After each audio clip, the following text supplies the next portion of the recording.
Scene start होता है बहुत सारे धमाकों से।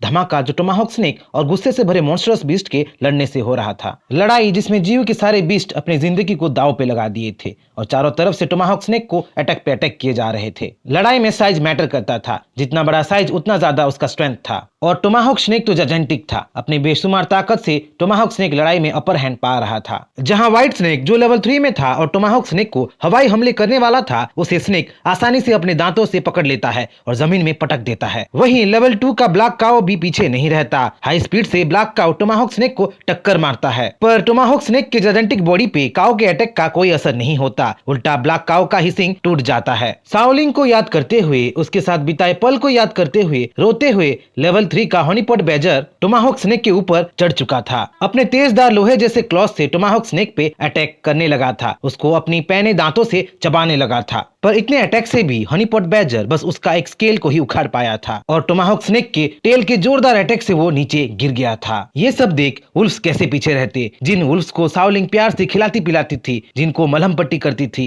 वो वुल्फ्स टोमाहॉक स्नेक को चारों तरफ से घेर लिए थे। कोई टोमाहॉक स्नेक के आंख कान को तो कोई उसके गर्दन को दांतों से पकड़ लिया था। इतने अटैक के बावजूद भी स्नेक अपने पूरे पावर में था और कुंडली मार के हर एक वुल्फ्स को अपने ऊपर से खदेड़ दिया था। वो थोड़ा बहुत घायल जरूर हुआ था, पर इतने छोटे छोटे घाव से उसको कोई फर्क नहीं पड़ने वाला था। उसी तरह म्यूटेंट रेड फॉक्स जो लड़कियों से सबसे ज्यादा जुड़ा था, जो टोमाहॉक स्नेक का पुराना दुश्मन था, जो टोमाहॉक स्नेक से एक बार नहीं बल्कि 3 बार लड़ चुका था, अब नेक्स्ट मैच में उतर चुका था। पिछली बार म्यूटेंट रेड फॉक्स वीक था, इसलिए लड़कियों को डिफेंड नहीं कर पाया था, पर अब वो गुस्से से आग बबूला हो रहा था। वो फायर से इग्नाइट होके जल रहा था। Tomahawk snake mutant red fox को देख समझ चुका था कि इस बार अगर फॉक्स को वो जाने देता है तो अगली बार एक बड़ी मुसीबत बन के आएगा। उसका डेंजर लेवल बढ़ जाएगा। जहां tomahawk snake mutant red fox को जल्द से जल्द मारने के लिए अपना मुंह खोल के उसे निगलना चाहता था, उसे डसना चाहता था, वहीं म्यूटेंट रेड फॉक्स स्नेक के अटैक्स को डॉज करके स्नेक के सर पे अपने दांतों और क्लॉज से हमला कर दिया था। दोनों शिकारी आपस में जूझने लगे थे। म्यूटेंट रेड फॉक्स जहां अपने क्लॉज और मजबूत जबड़े के साथ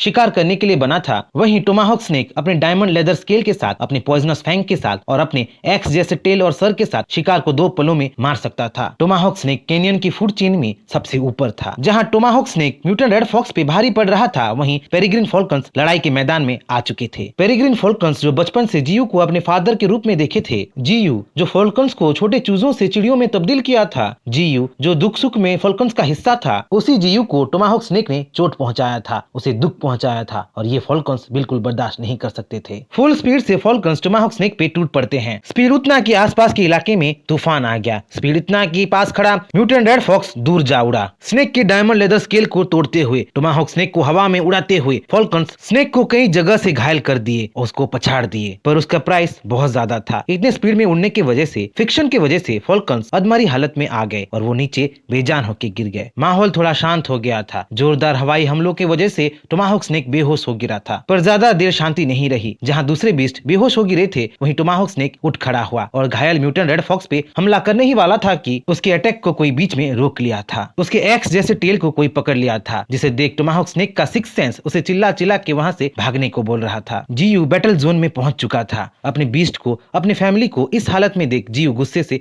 लाल हो रहा था। कुल्हाड़ी और पेड़ के बीच बैटल शुरू हो चुका था, पर इस बार शिकारी खुद शिकार बनने वाला था। अपने लेवल 2 और लेवल 1 के रूट से जीयू टोमाहॉक स्नेक को जकड़ लिया था। इस बार टोमाहॉक स्नेक भाग नहीं सकता था। अपनी पूरी ताकत लगा के जीयू टोमाहॉक स्नेक को हवा में उठा के जमीन में पटक देता है। जीयू टोमाहॉक स्नेक से बहुत ज्यादा नफरत करता था। स्नेक जिसने उसके 2 फैमिली मेंबर्स को मारा, उसे वहां से जिंदा नहीं भेजने वाला था। टोमाहॉक स्नेक जीयू के रूट से फिसलकर जीयू को बांध देता है। जीयू को अपनी कुंडली में कस देता है, पर जीयू अब स्ट्रॉन्गर बन चुका था। जीयू के हर एक रूट स्नेक के डायमंड स्केल को तोड़ते हुए, तलवार की तरह घुसते हुए बॉडी के आर पार हो जाते हैं। स्नेक पे हथौड़े की तरह वार पे वार करते हैं। जीयू शाओलिंग और शाओकिंग के बारे में सोचते सोचते रूट्स को एक फिस्ट में ट्रांसफॉर्म कर देता है और टोमाहॉक स्नेक को पंच पे पंच मारने लगता है। जीयू टोमाहॉक स्नेक को इतनी आसानी से नहीं मारने वाला था। वो उसे तड़पा तड़पा के मारने वाला था। उसके हर एक फैमिली मेंबर्स का बदला लेने वाला था। वो अधमरी स्नेक को जोरदार कोड़े मार मार के, पंच मार मार के टोमाहोक स्नेक की चिथड़े उड़ा देता है। इस दुनिया में बस स्ट्रॉन्ग ही प्रिवेल कर सकते हैं और वीक स्ट्रॉन्ग के द्वारा मारे जाते हैं, खाए जाते हैं। इसलिए टोमाहोक स्नेक शाओलिंग और शाओकिंग को मार दिया था, उनको खाना चाहता था। फूड चेन के ये रूल को जीव अच्छी तरह से जानता था, पर फिर भी वो दुखी था, वो रो रहा था। सिर्फ वही नहीं, उसके बीस्ट भी रो रहे थे, वो लड़कियों को याद कर रहे थे। सीन शिफ्ट होता है एक गवर्नमेंट बिल्डिंग पे, जहाँ बताया जा रहा था कि पेनहुएन आइलैंड पे एक्सीडेंट हो रहे थे। 17 प्लेन्स का गायब होना, समंदर से म्यूटेंट सी बीस्ट निकल के शिप को निगल जाना और म्यूटेंट कौवों को